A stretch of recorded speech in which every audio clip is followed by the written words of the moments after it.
नमस्कार। स्वागत सभी का। एक और सूचना आई है आप सबके समक्ष। किसी एंट्रेंस इंटरव्यू या की नहीं है, बल्कि ये सूचना है उन सभी ऐसे बच्चों के लिए, विद्यार्थियों के लिए, शोधार्थियों के लिए, शिक्षकों के लिए और इंडिया के बाहर रहने वाले लोगों के लिए भी। और इस सूचना का संबंध है एक 2 दिवसीय अंतर्राष्ट्रीय स्तर के इंटरनेशनल वर्चुअल कॉन्फ्रेंस में शामिल होने की सूचना को लेकर। यदि आप भी इस 2 दिवसीय इंटरनेशनल वर्चुअल कॉन्फ्रेंस में शामिल होना चाहते हैं, जो कि 14 और 15 मार्च 2022 को रखी गई है, और जूम प्लेटफॉर्म के माध्यम से आप इसमें शामिल भी हो सकते हैं और साथ ही साथ अपनी सहभागिता भी दर्ज कर सकते हैं। सहभागिता के कई प्रकार हैं, कई माध्यम हैं, मैं सभी आपको बताऊंगा। और साथ ही साथ में आप अपने किसी एक विषय पर, जो विषय मैं आपको बताऊंगा, अपना पेपर लिखकर भी यहाँ प्रेजेंट भी कर सकते हैं। और यदि आयोजन समिति को और एडिटिंग समिति को आपका पेपर पब्लिश करने का मौका मिलता है, उनको अच्छा लगता है, तो आपके पेपर को पब्लिश भी किया जाएगा। एक ISSN पुस्तक अब निकाली जाएगी उसके अंतर्गत, ठीक है। और दूसरी बात कि अभी डेट बाकी है रजिस्ट्रेशन करवाने की, एब्स्ट्रैक्ट भेजने की और पूरा पेपर भेजने की भी डेट को थोड़ा सा बढ़ा दिया गया है। और मेरे पास भी सूचनाएं बहुत पहले से आ गई थी, लेकिन समय का अभाव और व्यस्तताएं होने के कारण वीडियो आपको नहीं दे पाया। तो मैं आयोजन समिति और जो भी इसमें शामिल होना चाहते हैं उन सभी से हूँ क्षमा प्रार्थी कि मैं गलती से ये वीडियो आपको नहीं दे पाया। इसका थीम और सुन लीजिए, role of diaspora study. Diaspora भी मैं एक्सप्लेन कर दूंगा, what is the diaspora. Role of the diaspora study in the development of humanities. इस कॉन्फ्रेंस को बाद में डिफाइन करते हैं शब्द को, लेकिन पहले समझ लीजिए कि भारत का एक विश्वविद्यालय, एक यूनिवर्सिटी ऑफ विक्टोरिया है। आपने नाम सुना होगा महारानी विक्टोरिया का, लेकिन यूनिवर्सिटी ऑफ विक्टोरिया है। और शास्त्री यानी कि एक शॉर्ट फॉर्म, एक संस्था है इसकी, ठीक है। ये इंस्टीट्यूट है, इंडो कैनेडियन इंस्टीट्यूट। जैसे कि हम एम्बेसी को सुनते, दूतावासों को सुनते हैं, ऐसी 2 संस्थाएं, इंडिया और कनाडा, उनकी एक संस्था है शास्त्री। ये 3 संस्थाएं, यूनिवर्सिटी ऑफ असम यानी कि central university of Assam, university of Victoria और शास्त्री नामक इंस्टीट्यूट, ये तीनों मिलकर करवा रहा है। और लगभग 50 से ज्यादा स्पीकर हैं, वक्ता हैं, बोलने वाले। और यानी कि आपको एक नहीं, 2 नहीं, लगभग 5 से 7, 5 to 7 मुल्क के लोगों को सुनने का मौका मिलेगा। और आप भी यदि अपना पेपर पढ़ना चाहें तो पेपर पढ़ सकते हैं, जैसे मैं आपसे बात कर रहा हूं इस माध्यम से भी, या फिर एक PPT प्रेजेंटेशन बनाकर भी आप अपने पेपर को पढ़ सकते हैं। हिंदी और अंग्रेजी दोनों ही भाषाओं का स्वागत है इस आयोजन समिति के द्वारा, जो ये इंटरनेशनली वर्चुअल कार्यक्रम करवाया जा रहा है, ठीक है। जूम पर होना है तो आपको कहीं जाना भी नहीं है, अपने घर बैठे अपने लैपटॉप, कंप्यूटर, PC, डेस्कटॉप से इसको दे सकते हैं। इस बात का ध्यान रखिएगा। डायस्पोरा जो मैं आपसे बात कर रहा था, अभी 2 साल पहले आपने भारत में एक शब्द सुना होगा, प्रवासी भारतीय।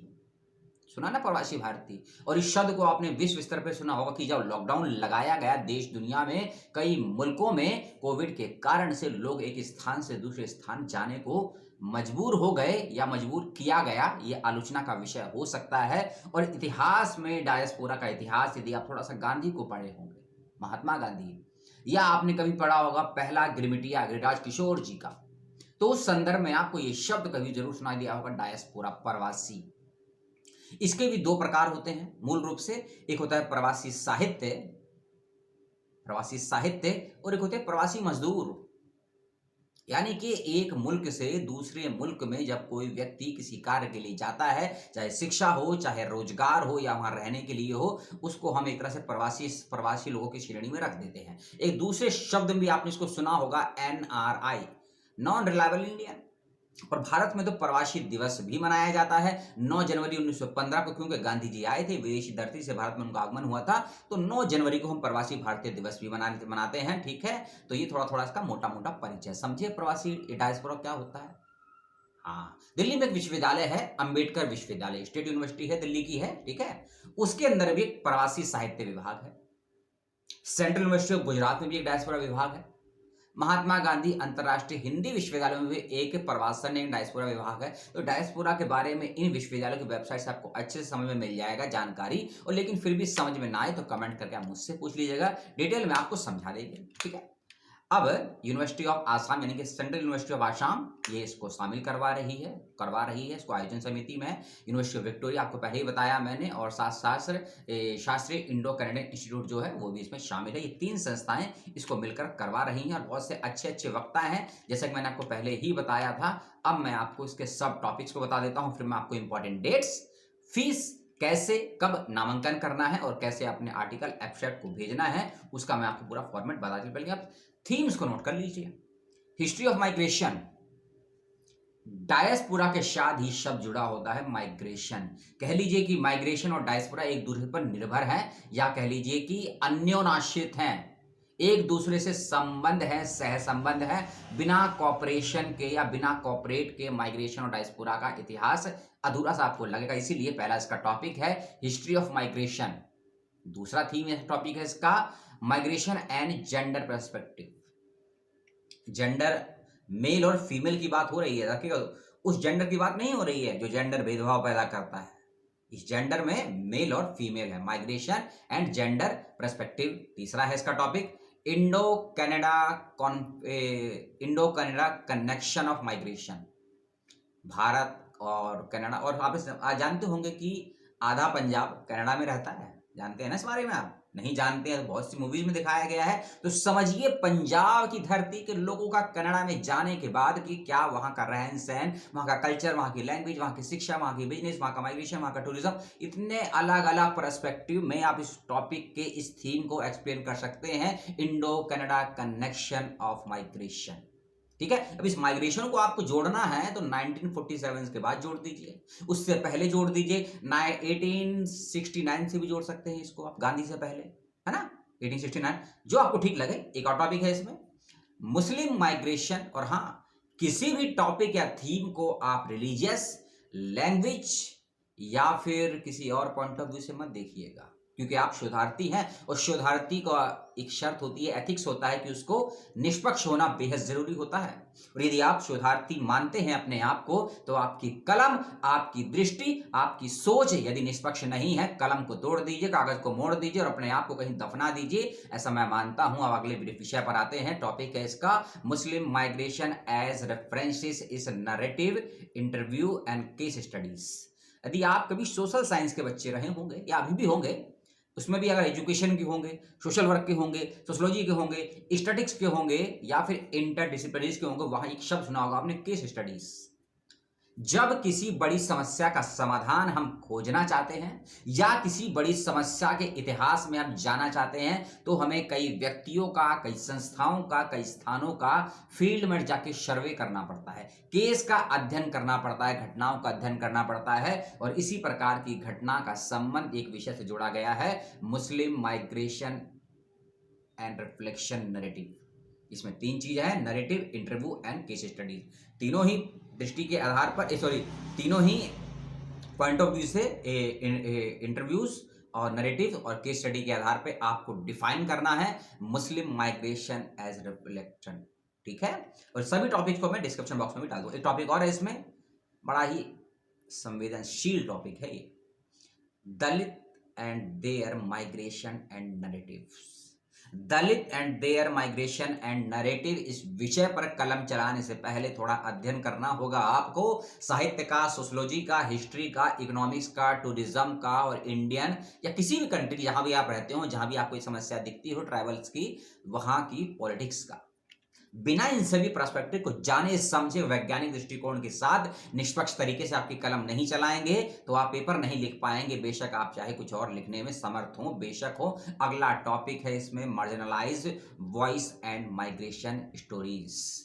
मार्जिनलाइज जब सुना ना आपने, marginalize voice of migration studies and next topic है इसमें, जो बड़ा ही चर्चित है इस समय दुनिया में, वैसे तो अब कम हो रहा है, एपिडेमिक को पैंडेमिक हमने समझा कहीं ना कहीं, कोविड-19 and diaspora with references to India, Canada and any other country. यानी कि कोविड-19 का डायस्पोरा के क्षेत्र पर क्या प्रभाव पड़ता है, क्या इफेक्ट पड़ता है, क्या इंपैक्ट पड़ता है, क्या साइड इफेक्ट पड़ता है और क्या उसके पॉजिटिव या नेगेटिव पर्सपेक्टिव आपको देखने सुनने समझने को मिलते हैं, इसको आपको अपनी कलम चलानी है। अगला एक और टॉपिक है इसमें, the politics of migration and it's reflection literature. यानी कि माइग्रेशन है, पॉलिटिक्स है और लिटरेचर, 3 कीवर्ड हैं इसमें। 3 कीवर्ड तैर रहे हैं इसमें, झूल रहे हैं। राजनीति और डायस्पोरा कर दीजिए, डायस्पोरा और साहित्य कर दीजिए, या फिर राजनीति कैसे माइग्रेशन को प्रभावित करती है ये आपको दर्शाना है साहित्य साहित्यकारों के दृष्टि से, जो आपने पिछले सदियों से देखा सुना आता होगा, पढ़ा होगा। कई डॉक्यूमेंट्रीज हैं, लाखों आर्टिकल्स हैं, सैकड़ों रिसर्च इस पे हुई हैं और आपने भी बहुत कुछ पढ़ा समझा होगा। अपनी कलम चलाइए, लिखिए, और पहले ही बता दिया है ऑनलाइन माध्यम से है, कहीं जाना नहीं है, अपने घर से बैठकर इसको देना है। हिंदी में भी है, इंग्लिश में भी है, आप चाहें तो ऑरली प्रेजेंट कर सकते हैं। 3 टॉपिक बाकी हैं, उनको सुन लीजिएगा, फिर रूल्स एंड रेगुलेशन की बात आपसे करेंगे। वाह, अब ये टॉपिक उन बच्चों के लिए आए हैं, 2 टॉपिक जो खासकर रिसर्च की फील्ड में है। वैसे तो सभी टॉपिक पे आप लिख सकते हैं जो अभी ठीक लगे, और हाँ, एक बच्चा एक ही विषय पर लिख सकता है, इसका ध्यान रखिए। यानी कि ऐसा मत करिएगा कि आप 2, 3, 4 पेपर लिखकर भेज दें, ठीक है। ध्यान रखिएगा, अपनी बुद्धिता, अपनी बौद्धिकता, अपनी वैज्ञानिकता, अपना रिसर्च वाला स्कॉलर्स पॉइंट ऑफ व्यू वाला माइंड लगाना है तो एक ही विषय पर लगा दीजिए कि पढ़ने वाला, पब्लिश करने वाला और आपके सुनने वाले दर्शक आपको सुनने के बाद भी याद रखें दशकों तक। टॉपिक है research skill humanity to understand diaspora and migration. कौन कौन से ऐसे रिसर्च के कौशल के तरीके हो सकते हैं जिनके अंतर्गत हम ह्यूमैनिटी के द्वारा डायस्पोरा माइग्रेशन को समझ सकते हैं, और यदि समझेंगे उनकी समस्याओं को समझेंगे, समाधान देने का प्रयास करेंगे, और यदि डायस्पोरा से संबंधित लोगों की जो माइग्रेशन जिसे हम संबंधित जुड़ा हुआ है उनकी समस्याओं को समझेंगे, समाधान देंगे, तो वर्तमान और भविष्य हर देश का बेहतर ही होगा। और ये जिम्मेदारी होती है स्कॉलर्स की, अनुसंधानकर्ताओं की, अन्वेषणों की, खोजों की। इसीलिए ये शब्द जोड़ा गया है। रिसर्च हो चुका है उसको दोबारा से नहीं करना है, जो हो चुका है उसका अध्ययन जरूर करना है आपको, और जो हो चुका है कितना सही है कितना गलत है उसी का अध्ययन करना है। This is called research. अगला टॉपिक चलते हैं, diaspora in humanity and Indo countries view point.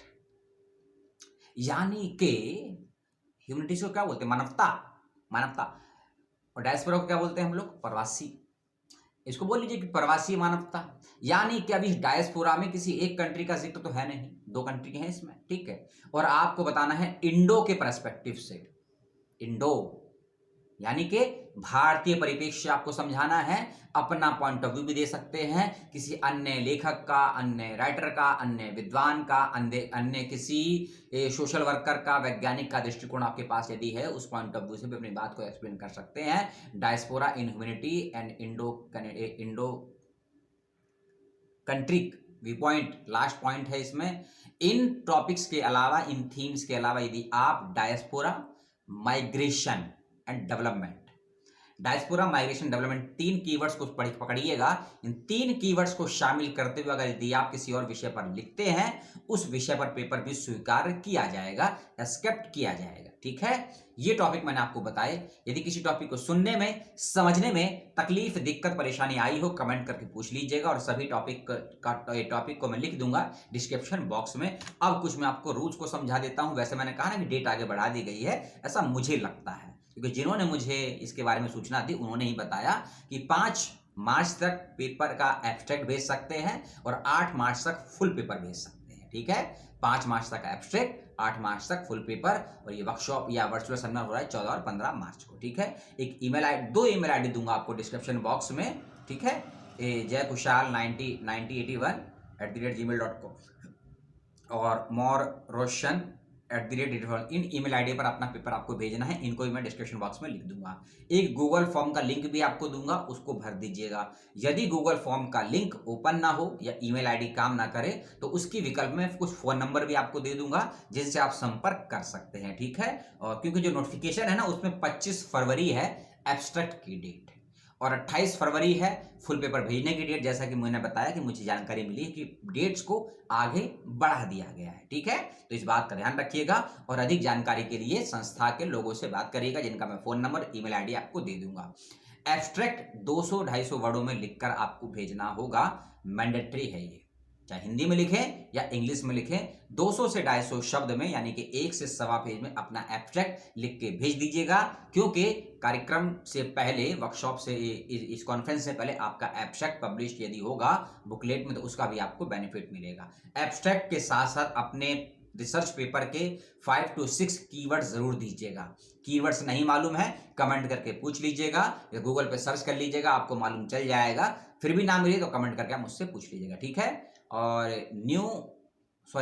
Time new Roman English का फॉन्ट है, हिंदी का फॉन्ट क्या है उसके बारे में जानकारी नहीं है, उसके लिए संस्थान से बात कर लीजिएगा।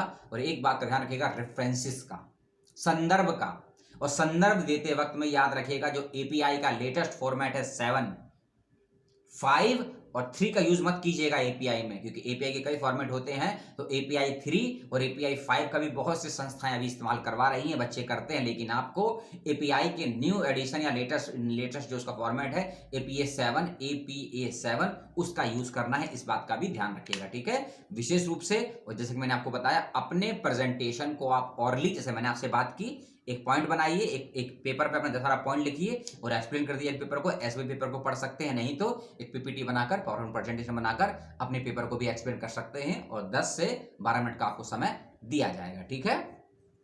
और इस बात का और ध्यान रखेंगे कि फीस वगैरह इसकी रखी गई, कितनी फीस है, ठीक है, और उसकी जानकारी आप ऑर्गेनाइजेशन कमेटी से लेंगे, मुझे इसकी जानकारी नहीं है, और जो जानकारी मुझको नहीं होती है उसके बारे में मैं बात करता नहीं। तो कमेंट करके मत पूछिएगा जो मैंने नहीं बताया, जो आपको बताया गया है ना उस पर बातचीत करेंगे, मुझे भी मजा आएगा जवाब देने में, ठीक है। और वक्ताओं की सूची मैं आपको दे दूंगा, क्योंकि पीडीएफ फाइल का आया है मेरे पास जानकारी, उसका लिंक नहीं आया है। कोशिश कर रहा हूं, यूनिवर्सिटी ऑफ विक्टोरिया या फिर यूनिवर्सिटी ऑफ असम की वेबसाइट पर लिंक मिल जाएगा, तो मैं डिस्क्रिप्शन बॉक्स में डाल दूंगा। और आपने वीडियो को देखा, पसंद किया, बहुत बहुत धन्यवाद। और फिर से बता दूं मैं कि यदि आप वर्तमान दौर में अपनी भूमिका, अपने दायित्व को किसी के सामने बतलाना चाहते हैं, जतलाना चाहते हैं, दिखाना चाहते हैं कि आप क्या हैं, क्या होने वाले हैं, उसके लिए अच्छे मंच होते हैं वेबिनार, सेमिनार, वर्कशॉप और ये सोसाइटीज में होने वाले कार्यक्रम। तो आपको मौका मिला है कि आप इस डायस्पोरा,